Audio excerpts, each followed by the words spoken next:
মানব শরীরের স্টোমাকে একটা কিন্তু অ্যাসিড পাওয়া যায়, যে অ্যাসিডটার নাম HCl বা হাইড্রোক্লোরিক অ্যাসিড।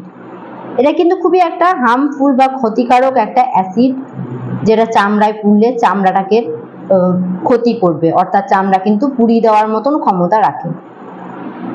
কিন্তু এই অ্যাসিডটা আমাদের শরীরে থাকে। এই অ্যাসিডটা থাকার কারণে আমরা যে খাবারটা খাই সেটাকে সহজেই কিন্তু ডাইজেস্ট করে। সে প্রোটিন খায়, ফ্যাট খায়, কার্বোহাইড্রেট খায়, যাই খায় না কেন সেটাকে অম্লতে পরিণত করে, খাবারটাকে ছোট ছোট ভাঙে। এবার HCl যে অ্যাসিডটা, সেটা তো ক্ষতিকারক অ্যাসিড। এবার এটা যখন শরীরে আছে, স্টোমাকে যখন আছে, তো স্টোমাকে বিশেষ করে যে কার্ডিয়াক নামক যে পার্টটা আছে সেখানে কিন্তু এর অবস্থান। তাহলে ওই পার্টটাকে কেন পুড়িয়ে দিচ্ছে না?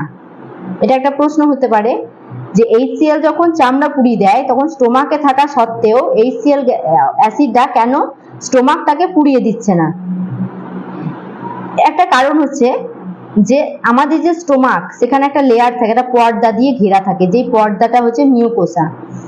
মিউকোসা নামক পর্দা থাকার জন্য এই অ্যাসিডটা স্টোমাকের উপর কোনো রকম ক্ষতি করতে পারে না। অ্যাসিড থাকা সত্ত্বেও কিন্তু এই পর্দার কোনো রকম ক্ষতি হয় না। তাই মিউকোসা পর্দার কারণে HCl গ্যাসটা আমাদের মানব শরীরের স্টোমাককে কোনো রকম ভাবে ক্ষতিগ্রস্ত করতে পারে না।